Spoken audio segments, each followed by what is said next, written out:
जय श्री हरि। हिंदू धर्म में एकादशी का व्रत बहुत ही महत्वपूर्ण व्रतों में से है। एकादशी का व्रत भगवान विष्णु को समर्पित किया जाता है। एकादशी का व्रत करने से मनुष्य को अनेकों शुभ फल प्राप्त होते हैं। सावन में पुत्रदा एकादशी का व्रत पुत्र प्राप्ति के लिए किया जाता है। एकादशी के महत्व का आनंद लेते हुए धनुधर अर्जुन ने कहा, हे प्रभु, हे कल्याणकारी और महापुण्यदायी कथाएं सुनकर मेरे आनंद की सीमा नहीं है और मेरी जिज्ञासा बढ़ती जा रही है। हे कमल नयन, अब आप मुझे श्रावण माह के शुक्ल पक्ष की एकादशी कथा सुनाने की कृपा करें। इस एकादशी का क्या नाम है तथा इसके व्रत का क्या विधान है? इसमें किस देवता का पूजन किया जाता है और इसका व्रत करने से किस फल की प्राप्ति होती है? श्री कृष्ण ने कहा, हे धनुधर, श्रावण मास के शुक्ल पक्ष की एकादशी की कथा के श्रवण मात्र से ही अनंत यज्ञ का फल प्राप्त होता है। हे पार्थ, द्वापर युग के आरंभ से ही महिष्मती नाम की एक नगरी थी। उस नगरी में महाजीत नाम का एक राजा राज्य करता था। वह पुत्रहीन था, इसीलिए वह सदा दुखी रहता था। उसे वह राज्य, सुख और वैभव सभी कुछ ही कष्टदायी प्रतीत होता था, क्योंकि पुत्र के बिना मनुष्य को इहलोक और परलोक दोनों में सुख नहीं मिलता। राजा ने पुत्र प्राप्ति के बहुत उपाय किए, किंतु उसका हर उपाय निष्फल रहा। जैसे जैसे राजा महाजीत वृद्धावस्था की ओर बढ़ता जा रहा था, वैसे वैसे उसकी चिंता भी बढ़ती जा रही थी। एक दिन राजा ने अपने सभा को संबोधित करके कहा, न तो मैंने अपने जीवन में कोई पाप किया और न ही अन्याय पूर्वक प्रजा से धन एकत्रित किया है, न ही किसी भी प्रजा को कष्ट दिया और न ही देवता और ब्राह्मणों का निरादर किया। मैंने प्रजा का सदैव अपने पुत्र की भांति पालन किया है, कभी किसी से ईर्ष्या भाव नहीं किया, सभी को एक समान समझा है। मेरे राज्य में कानून भी ऐसे नहीं जो प्रजा में अनावश्यक डर उत्पन्न करे। इस प्रकार धर्मयुक्त राज्य करने पर भी मैं इस समय अत्यंत कष्ट में हूँ। इसका क्या कारण है? मेरी समझ में कुछ नहीं आ रहा।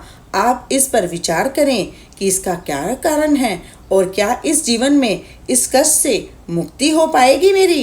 राजा के इस कष्ट के निवारण के लिए मंत्री आदि वन को गए, ताकि वहां जाकर किसी ऋषि मुनि को राजा का दुख बताकर कोई समाधान पा सके।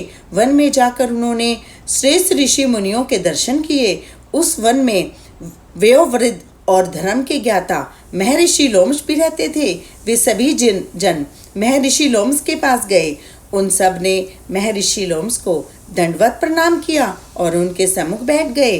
महर्षि के दर्शन से सभी को बड़ी प्रसन्नता हुई और सबने महर्षि लोमश से प्रार्थना की, हे देव, हमारे ओह भाग्य हैं कि हमें आपके दर्शनों का सौभाग्य प्राप्त हुआ। मंत्री की बात सुन लोमश ऋषि ने कहा, हे मंत्रीवर, आप लोगों की विनम्रता से मैं अति प्रसन्न हूँ। आप मुझसे अपने आने का प्रयोजन कहें, मैं आपके कार्य को अपने सामर्थ्यानुसार अवश्य ही करूँगा, क्योंकि हमारा शरीर ही परोपकार के लिए बना है। लोमश ऋषि के ऐसे मृदु वचन सुनकर मंत्री ने कहा, हे ऋषिवर, आप हमारी सभी बातों को जानने में ब्रह्मा जी से भी ज्यादा समर्थ हैं, अतः आप हमारे संदेह को दूर कीजिए। महिष्मती नाम नगरी के हमारे महाराजा महाजीत बड़े ही धर्मात्मा व प्रजावत्सल हैं। वे प्रजा का पुत्र की तरह धर्मानुसार पालन करते हैं, किंतु फिर भी वे पुत्रहीन हैं। हे महामुने, हमारे वह अत्यंत ही दुखी रहते हैं। हम लोग उनकी प्रजा हैं, हम भी उनके दुख में दुखी हैं, क्योंकि प्रजा का यह कर्तव्य है कि राजा के सुख में सुख माने और दुख में दुख माने। हमें उनके पुत्रहीन होने का अभी तक कारण ज्ञात नहीं हुआ, इसीलिए हम आपके पास आए हैं। अब आपके दर्शन करके हमको पूर्ण विश्वास है कि हमारा दुख अवश्य ही दूर हो जाएगा, क्योंकि हम महान पुरुषों के दर्शन मात्र से ही प्रत्येक कार्य सिद्ध हो जाते हैं।